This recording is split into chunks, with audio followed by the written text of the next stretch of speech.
right, everyone. Welcome to the next episode of KickSaga. This is the second part of episode 6, where we're following up with Brad Hiscock after he ran his Kickstarter campaign for Feuds and Favors. And unfortunately, it looks like it didn't end up funding. But this is an opportunity for us to kind of learn along with Brad about what he did and kind of what his next steps are going to be. And I think this is all part of the process of, of all of us to be able to learn from what goes right and what goes wrong in the Kickstarter world. Because I've said this before, but too often in the interviews and stuff you always see the successful people talking and the focus on the successes. But there's, I think, even an equal amount or even more of, the other side where it doesn't fund the first time or something goes wrong. And I think those stories are as important to share. So I really appreciate, Brad, you taking the opportunity to come on with us today. How you holding up these days? Good, yeah, it's good to be back, and happy to be here. See if we can get down into it and see what we did right and see what we did wrong.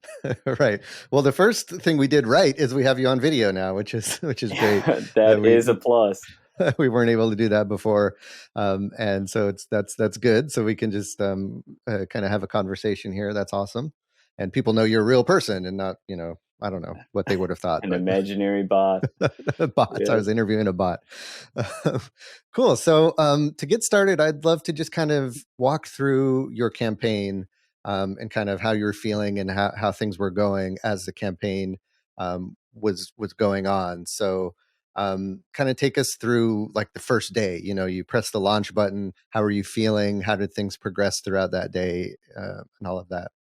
Yeah, I think that's a large amount of how you're feeling. Like you expect some nerves, of course. It's something that you're going to put out there officially. Um, but I was nervous when I put it out. I was confident in the game, but I was nervous about the whole, will they come kind of thing. Right. And I think that was what should have been the halt moment to delay it further, because I Mm, had delayed it from last year because I had it fully in development, but I didn't do much in the um, outreach part of it. right. So I had delayed it originally, I think it was 6 months. And then I focused more on the interaction in other designers and some outreach there. But I didn't do as much in the line of email collections and getting that exact kind of number and following those patterns and known ratios that are out there now, Right. and were out there at the time. Um, but I had a little more confidence in the interactions that I had versus the numbers that I physically had present. Right. So at that point, I should have delayed a second time, and I kind of steered the ship ahead, and it Yeah. ended up where we're two. So that was It's the first impression. There is definitely your initial numbers prior to launch. Right. And so it's hard, right? To have delayed once already and then to have done all that work and then get ready to launch again. And sometimes you feel that hesitation and then you think to yourself, oh, I just got to push through, it's going to be okay. I've done the work and whatever. And it's hard to know when to listen to that little, angel or devil, I don't know It, which one it is, on your it shoulder. is, That's and I think everybody has that inside to be, am I overthinking this? Is a very common thing. I think, right. especially amongst designers, like, am I just focusing too hard on it? Do the numbers really mean all of this and that? And ultimately, yes, they do. But I think that I felt that personal pressure for time that no one else was imposing on me but myself, and where I had delayed it and told a lot of people about it in that 6 month span, and I did set that deadline, and as I was approaching it, I was about a month or 2 months out, and I was like, no, I feel good about it, and the game is where I wanted it to be.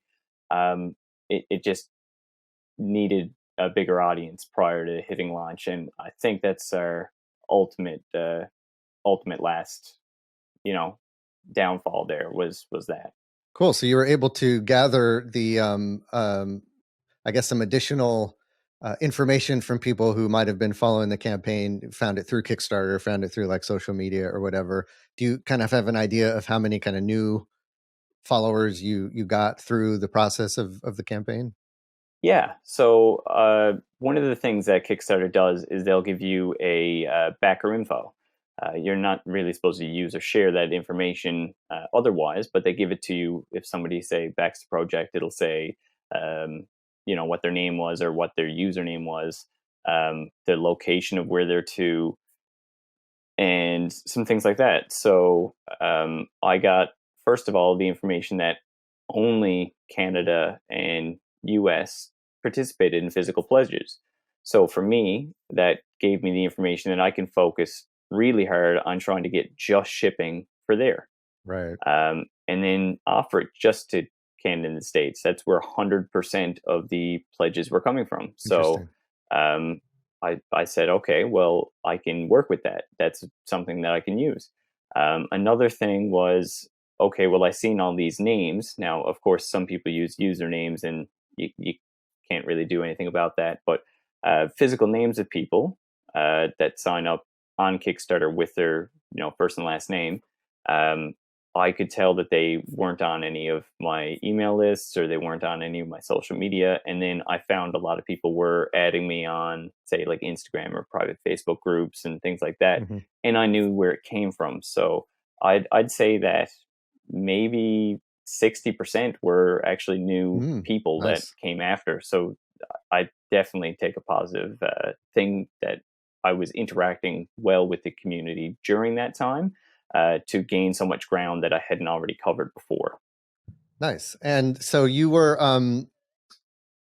what places that you tried to build an audience beforehand, do you think, maybe performed well or as well as you expected? And then which ones, didn't send you as much traffic or as many backers as you thought it would? Yeah, for sure. So the one I thought I had a stronger presence in that didn't participate very much at all was locally.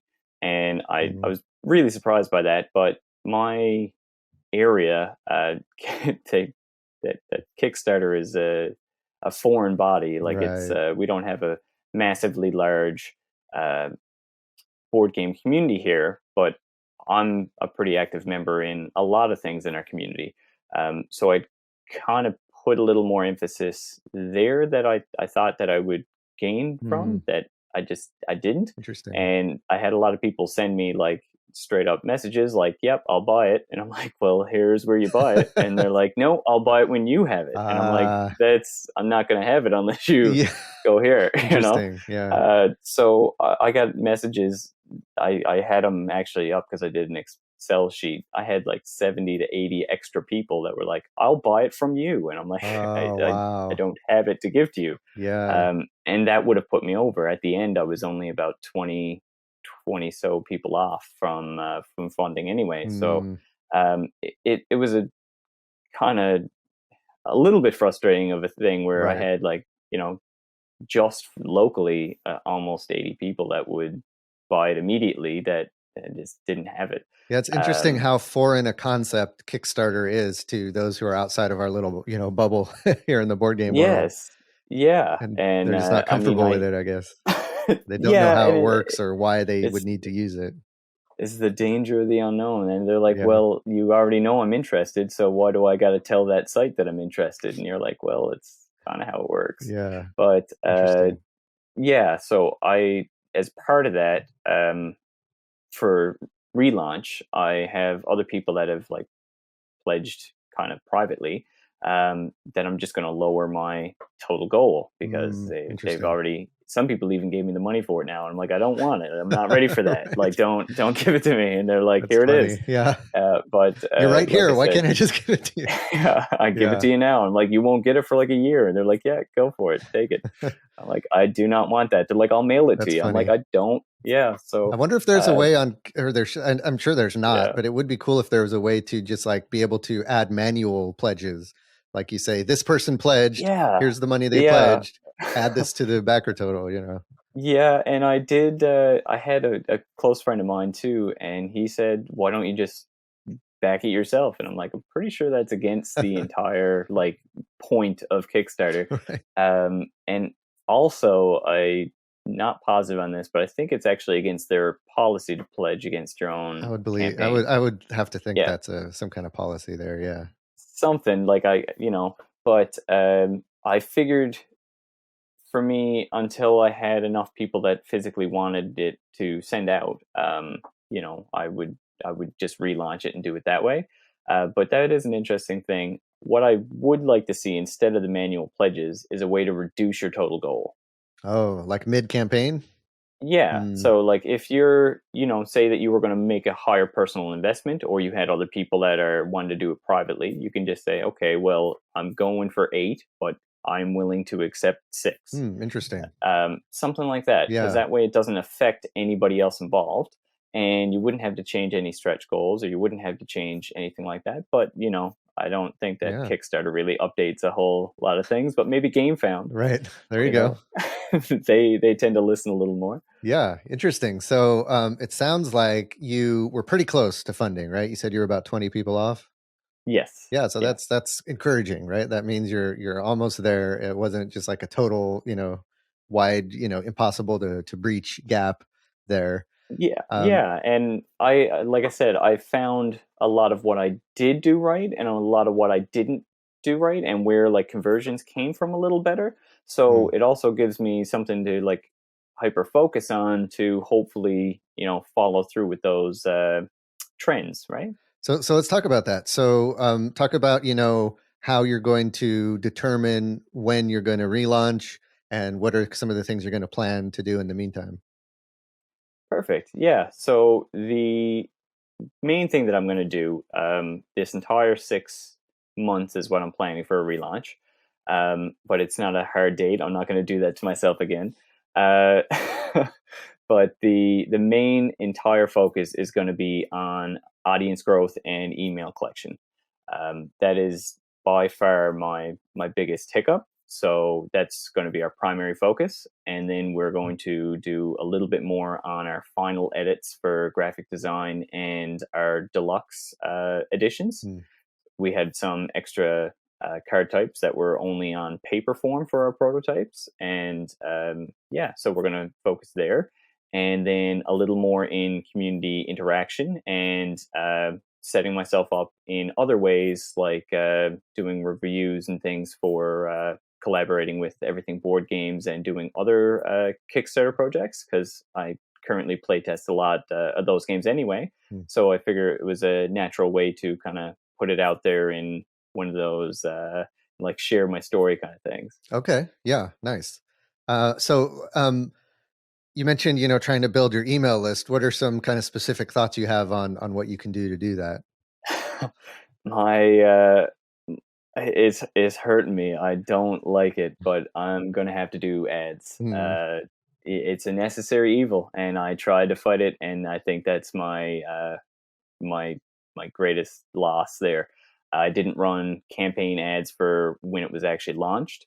I didn't run anything on Facebook like that, and I didn't do the like email collection ads. Hmm. And that there is where the bulk of a lot of things come from. I knew the target audience, and I did some of that for like about a year and a half, 2 years ago, just to get dip my foot in the pond. Mm. But I just didn't put out a marketing budget, and that showed. Yeah, and some games can get away with that, I think, but it's one of those things where you just have a much easier or better shot at being successful if you do it than if you don't do it. Without a doubt, With agree. Yeah, yeah, it's not even a question, right? If you do it, you're going to do better than if you don't do it, and then just a matter yeah, of and how yeah, far and that it's takes not you. guaranteeing a success, Right, but it is definitely going to be better than if you didn't. right. Anything else? You mentioned kind of community building and kind of getting out there. What are some ways you're going to be able to do that? Yeah, so I was kind of not present at all on social platforms. So we're going to try to participate a little more on the Instagram side of things, and try to press out there and engage with that community a lot more. I did make a TikTok account. I can't promise that it's going to lead to anything, but I'll go down that route a little bit. Nice. I'm gonna try to do a little more on like the Reddit kind of Mm, page. Like I was on that for like 10 years in just being a gamer, but just try to participate in a little bit more of like these are the things that I'm doing, rather than just commenting on other stuff. Like I right. said, interacting with other designers, I always find is an amazing thing to do. And just general communities like, say, Board Game Revolution or things that have massive followings, you can Right. kind of get information about the demographic that you're going for, and it can also be a great way to just participate in the community again. Facebook groups and pages are a big part of that, and I think that's going to be one of our larger focus. And I think a lot of the gaming kind of culture is already active there, so um, that gives you a wider audience to engage with. Nice. Yeah, I totally agree. I think that's a good move. Just being more involved and talking about your project more, even though it can be uncomfortable sometimes. Like it feels self promotion, feels salesy, and all that stuff. It does, It's and yeah, there's a way to kind of go about that too. Like instead of um, trying to tell them about the game or something, try to tell them what's cool about the game in like a different way, or like why you enjoy it or why people enjoy it, rather than mm, making it, like you said, as salesman-esque as you can. right. So I think a lot of that is in the diction that you use.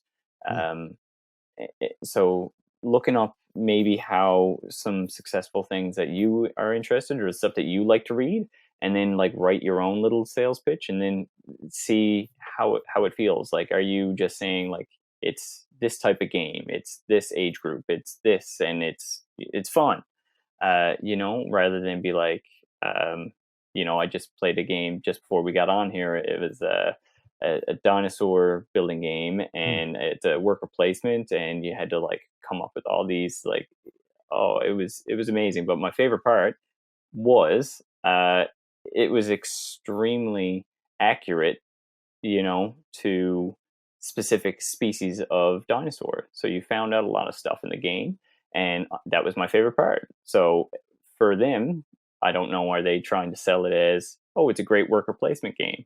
But for me, it would be, I think it's an amazing way to learn about dinosaurs if you're mm, interested in them.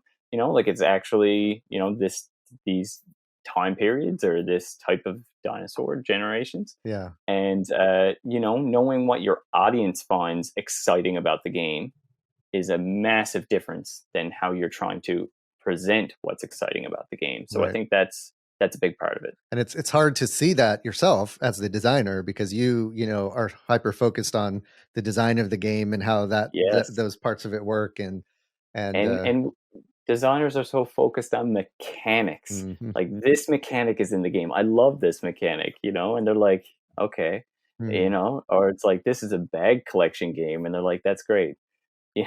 yeah, So it all depends on what kind of the hook is. But I think it was a podcast one time, it said like, the hook of your game is never what you think it is. hmm, It's the difference of how others view it versus how you view it, like you said, is definitely a wide margin.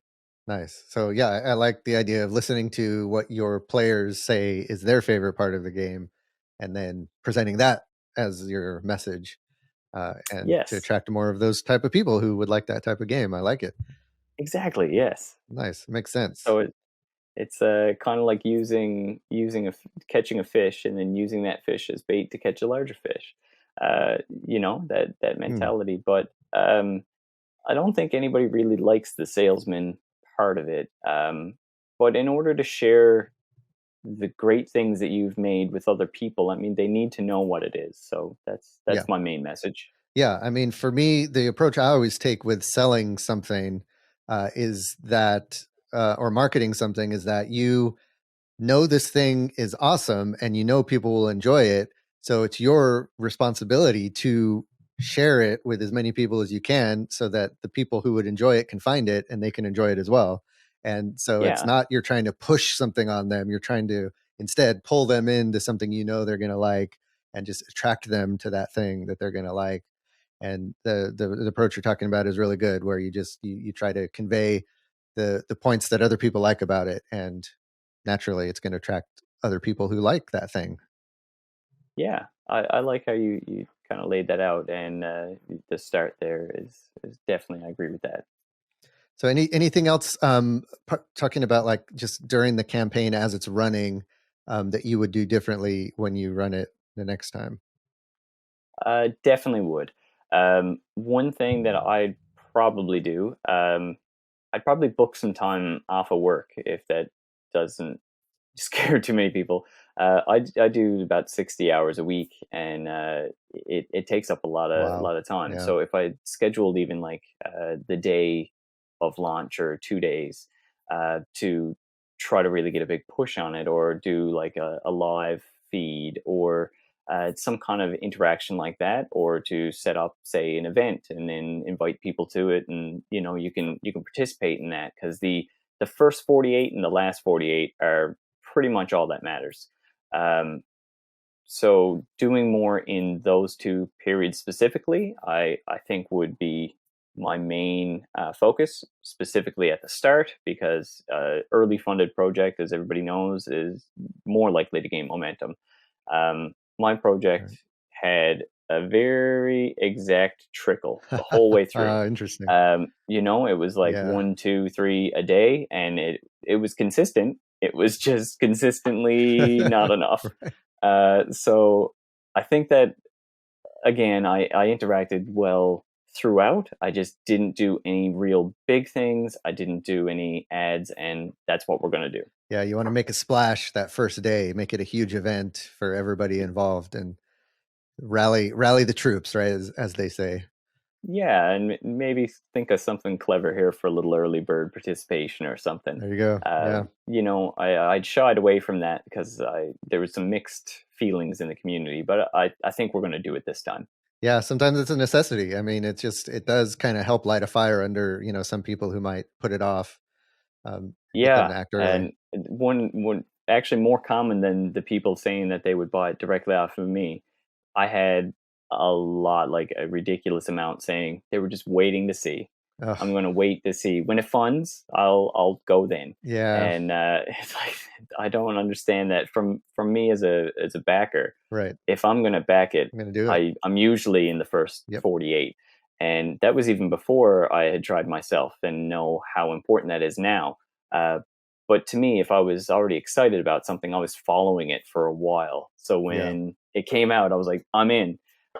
So it to see that other perspective is, Yeah, I it's mean, different. personally, I could go either way, right? There are certain projects that I follow just because I'm curious and I'm not sold right away. I want to see how the campaign goes, and then I might make a decision. And certain things sway me. It might be a review video I see. It might be something that's on the Kickstarter page. It might be the fact that I hear other people talking about it. Kind of all add up to push me over the ledge.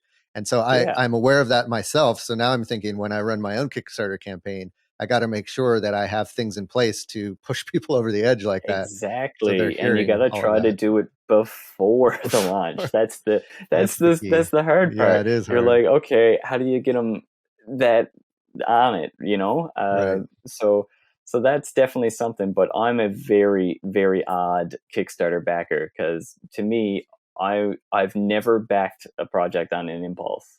Hmm. I've never done it. Yeah. Um, I've always, well, like I say, I'm pretty active in the playtesting community too. Um, so when I know a game's coming up, I've already planned probably 2 or 3 months in advance that I am going to buy it. Right. So yeah, I think even just talking about three different types of buyers right there, Yeah. it says how wide that is. So you can't control that, but you can do your best to um, make it go as smooth as possible. Right. And there are th- different kind of buyer personalities, right? And that's something you learn in, because I do marketing, and that's something you learn in marketing, where they're the type of buyers that buy on based on emotion, and they're the type of buyers that buy based on logic. They're the type of buyers that buy based on price alone.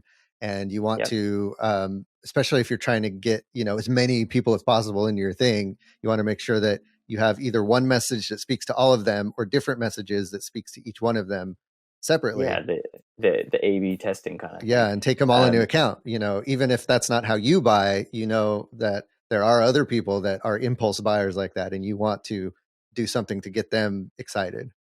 exactly. Yeah, Yeah. cool. So you did mention briefly GameFound. Would you ever think of going to GameFound because they've opened up now to all types of creators, or do you think you're I gonna? know. I'm actually really excited. Yeah. I'm not doing it this Mm, time just because, like I said, there was such a taboo with most of my like local community and everything else. yeah. I finally like kind of talked them into the Kickstarter Okay. thing, so I can't be like, oh, now it's GameFound because they'd be like pulling the chute, Right.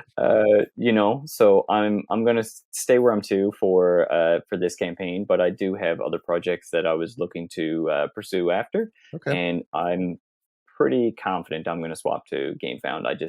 I think I like that culture more, and I'm very excited that they're opening it up to everybody now, and um, specifically the VAT charges and stuff all included. Hmm. Like, come on, that's amazing. Yeah. That we don't have to try to go out to these foreign countries and set up tax things, and Right. that's a lot.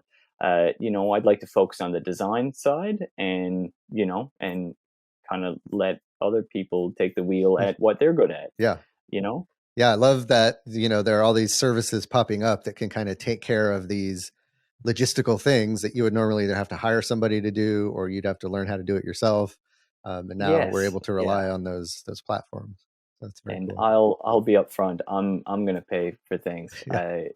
Like I said, I'm super excited about all these types of things, but I just don't have time to say like do fulfillment myself, or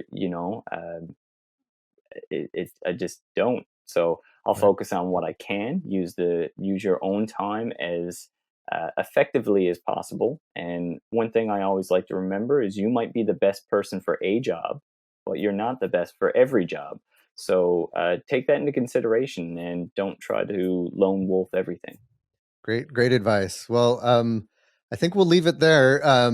Last part of the interview, this is your chance to kind of practice your pitch. So why don't you let these folks who are watching know what the game is, what's so good about it, and where they can go to follow along. On the spot here. So I think the absolute favorite part for most people about the game is cards in that work as a interaction between players. So we have a strategy card game, and you're basically taking on command of an army, and you are trying to overcome all other opponents to get a fancy title. But instead of just straight unit to unit fighting, you have the interaction of what we call the noble class, which are our nobility cards. And they have unique abilities that spice up the whole thing by turning the tide of battle at the very last minute, and they interact with excellent combos. So that is our bread and butter of the game. But ultimately, it's a race of victory points between colliding armies. Nice. Yeah, I like the focus on the dramatic kind of flares of the game. That's very It's cool. definitely it's my favorite too, but we really like how you can use them on anybody's turn, and that's what we found got the most people engaged in the game instead of waiting to this person plays, that person plays, this person plays. You can always be involved, no matter whose turn it is. So that's I believe the main hook for our game. Yeah, I found when I played the game for it to be very engaging um, and exciting. Like it really, you were involved the whole time, and you kind of plotting and strategizing, and the tide can turn at any minute, and you never felt Yeah, out of it. So I really enjoyed the game. It is a great game. So I hope folks out thank you. there check it out. Where can folks find out more and follow along? Well, we have our main Facebook page and Instagram page, which is at Convivial Games NL. And then from there, they can certainly go on any of our other platforms, but that's the easiest thing to look up. And we, of course, have a Discord and other groups like that, but they're much longer to write all that out. Do you have a website, right? Yeah, convivialgames.com. Convivialgames.com. Yeah. All right. So we'll have links to those at least those 3 places in the video. So if folks are watching along, they can visit it. Otherwise, if they're listening or in the car or something like that, then later on they can remember it's Convivial Games NL on social and convivialgames.com. That's correct. Excellent. All right, man. Well, thank you so much for sharing kind of the insights and opening up and talking about, some of the things that didn't go so well and how those things can go better. So we're all rooting for you for this next go around. I'll be following. Definitely be sure to reach out and let us know when you're relaunching, and we wish you nothing but success for that relaunch and in the future. And let's definitely keep in touch. Excellent. It was great to be here. Yeah, and thanks guys for watching the video. This was a episode of KickSaga, and we do these every now and then where I'll interview a first-time board game creator who is trying to launch their game on Kickstarter or GameFound or any crowdfunding place out there. And we talk to them before they launch and after they launch to kind of understand how things went, whether it's, whether they funded or not, and get the good and the bad from the story. So if you want to follow along for future episodes, please subscribe to this channel, click the bell icon so you get notified when future episodes are released. And we'll see you next time. Bye for now.